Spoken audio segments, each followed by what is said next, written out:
अस्सलाम वालेकुम fourth class बच्चों, आप कैसे हो? उम्मीद है कि आप लोग बिल्कुल ठीक और खैरियत से होंगे। आज बच्चों हम क्या सीखने वाले हैं? आज हम दरख्वास्त लिखने का तरीका और फॉर्मेट जानेंगे कि किस तरीके से हम दरख्वास्त की स्टार्टिंग करते हैं और उसकी एंडिंग करते हैं। तो अगर आप इस वीडियो को एंड तक देख लेंगे तो आप लोगों को दरख्वास्त लिखने का तरीका भी मालूम हो जाएगा कि आप लोगों ने स्टार्टिंग किस तरह करनी है और एंडिंग किस तरह करनी है। आप लोगों ने इसे मिस नहीं करना और एंड तक देखना है। आज हम सिर्फ और सिर्फ दरख्वास्त का तरीका जानेंगे कि किस तरह से हम दरख्वास्त लिखेंगे और इंशाल्लाह नेक्स्ट लेक्चर में हम लोग ये दरख्वास्त जो है वो याद करेंगे। तो पहले मैं आपको बता देती हूँ कि ये किस तरीके से ये दरख्वास्त जो है वो आपने स्टार्ट करनी है।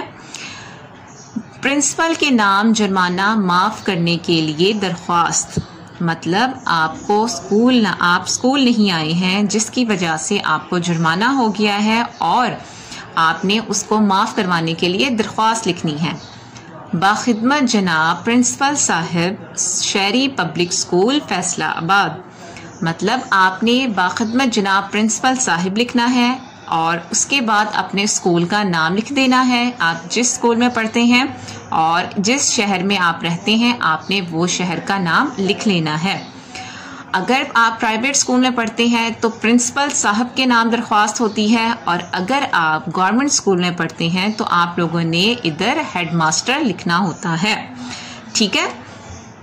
जनाबे आली, आदमी हो तो जनाबे आली और जब फीमेल हो, औरत हो, यानी कि प्रिंसिपल आपकी, तो जनाबे आलिया लिखती हैं।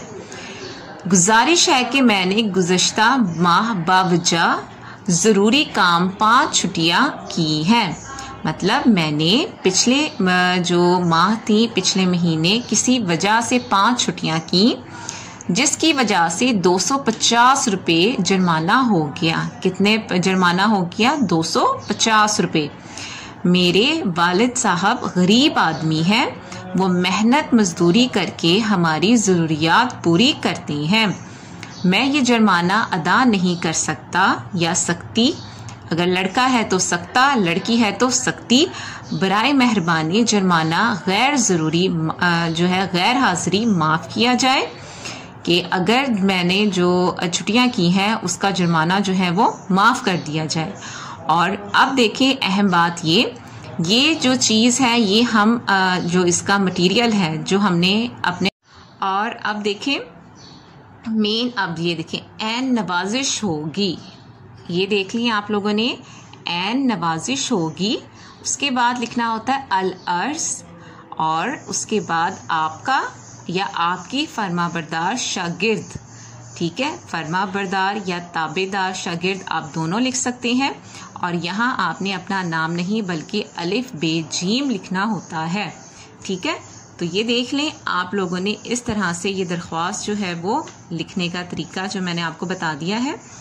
यहाँ से लेकर यहाँ तक हम लोग नेक्स्ट लेक्चर में याद करेंगे, लेकिन आज जो है वो हमने इसको दरख्वास्त लिखने का फॉर्मेट जो है वो पढ़ा है कि आपने ये यहाँ से यहाँ तक और यहाँ से यहाँ तक और आपने यहाँ से यहाँ तक जो आपने क्या करनी है, प्रैक्टिस करनी है लिख लिख के, ताकि आपको हर दरख्वास्त जो है वो लिखनी आ जाए।